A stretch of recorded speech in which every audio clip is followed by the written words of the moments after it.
Good morning, or afternoon, I guess it is. Rimfire Dave here. We're going to talk about ARA or bench rest shooting and what scopes I think do a good job. Now, a lot of people use variable powers, which is what I recommend due to several reasons. But what I wanted to show you is when you're buying a scope, some things to look for. What I have here is a Citron 10 to 50, which I use quite a lot. They have caps on them, which I like. You can make your adjustments, and they're variable power. And I like a lot of power when I shoot. Now, this one has a scope protector on it, which I'm going to take off if I can, which I think I can. It's coming. Anyways, this is a very good scope. It's clear, and it has parallax on the side. Now, the parallax also focuses your target. Now, these are good scopes. They're high end. Don't get me wrong. They're not going to buy one cheap. They're well over $1,000. But they're side focus. Is a side focus good? Well, the other scope I use a lot of is this one right here. This is a Nightforce.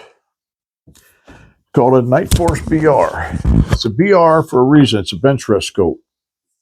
And again, the same thing with the scope caps. Take them off, I don't have to worry about them.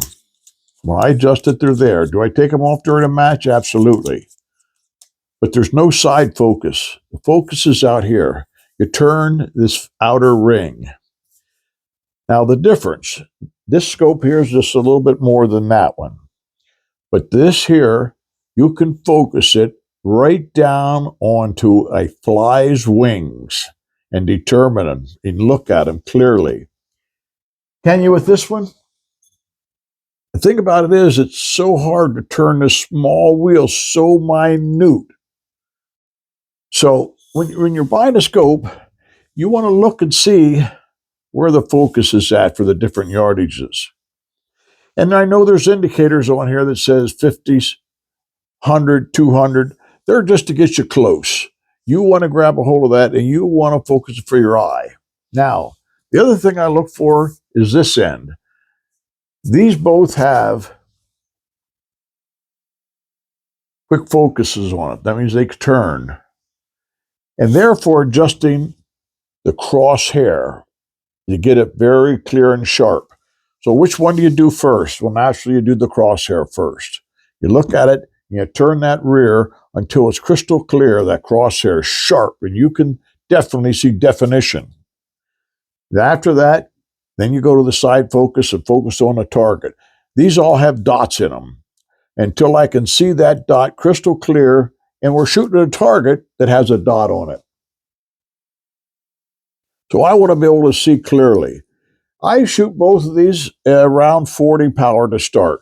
This one here also has a dot, and I focus the rear first, and then I focus the front bell. Now, do some of the more inexpensive scopes have these? They do. And you want to look at them to make sure that they focus nice and easy. Because the last thing you need is to have a blurry target, a blurry picture. That's no good. You want it to be crisp, clear, and sharp so you can get all the advantage out of that scope you can. I prefer when they're out here because they're finer tuned. I mean, when you turn this, you can really tune it in crisp. This one here is really, really close, but it's just a little less money. So you want to think about that.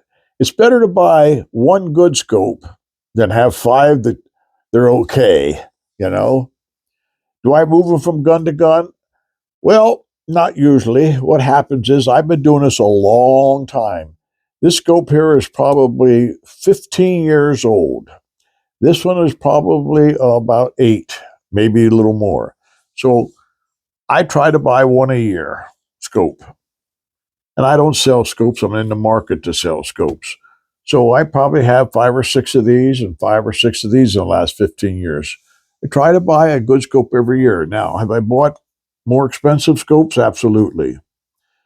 And they have side focuses, which are pretty good. They're not perfect, but they're pretty good. I have some with focuses out here and some that are side focus. Now, some scopes make a wheel that you can put on the side, make a finer adjustment. If you watch some of the air rifle guys, they use them because they need the really minute to see things crystal clear. It's just something to think about. Now, loopholes mostly turn out here. There is a few loopholes that turn on the side like this. Nikon, I think they make them both ways. Bushnell, I think almost everybody is going to side focus because it seems like people want it quick because they can reach up, make a quick adjustment. But you have to remember, what are they shooting at? A lot of those people are shooting at metal silhouettes or targets that are anywhere from this big down to this big. So how clear does it have to be? We're not shooting anything that big. I wish we were. We're shooting at a dot. Let me get a target for you.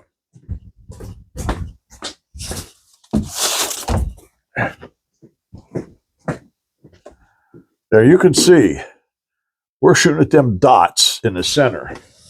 And let me tell you how big these dots are. They're probably in the neighborhood of 100,000s. This is just a target I shot the other day, trying to test some different ammos at 50 yards. But to have a target like this, you want to be able to see these rings, these lines crystal clear. You don't want to be struggling. The other advantage of a variable is, like I said in one of my other videos, I try to keep them as high power as I can. And then once the mirage comes and it gets really bad, then I can start cutting the power down. And then I have to refocus. Yes.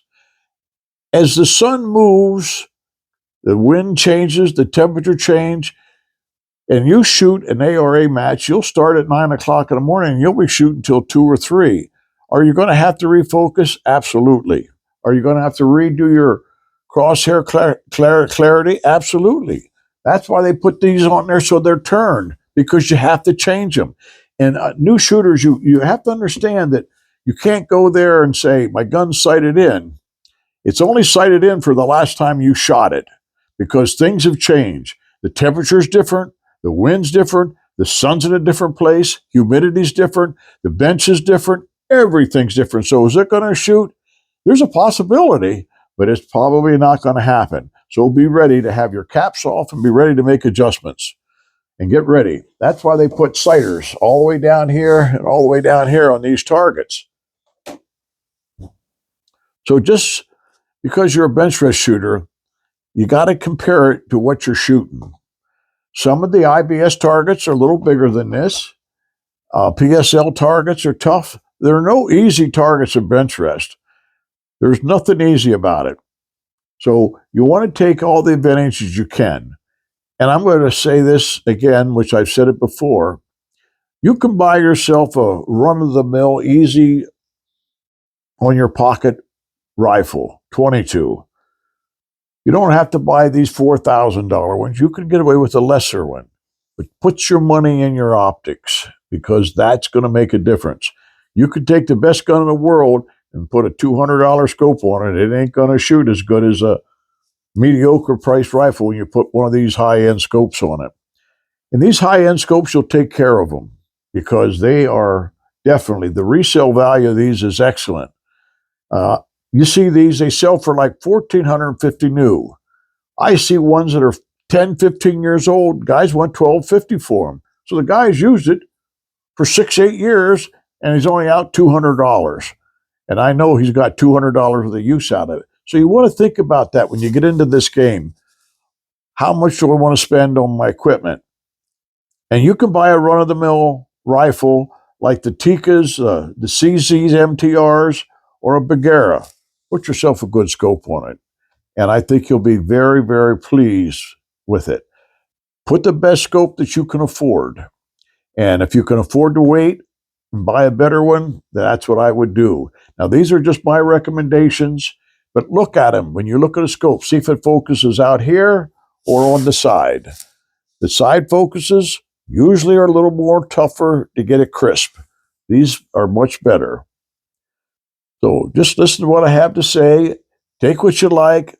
Remember, throw the rest away. If you can use it, good. If you can't, well, somebody is, I hope. I want you all to have a great day, and I hope to see you on the 50-yard line someday. All right, it's Rimfire Dave. God bless you.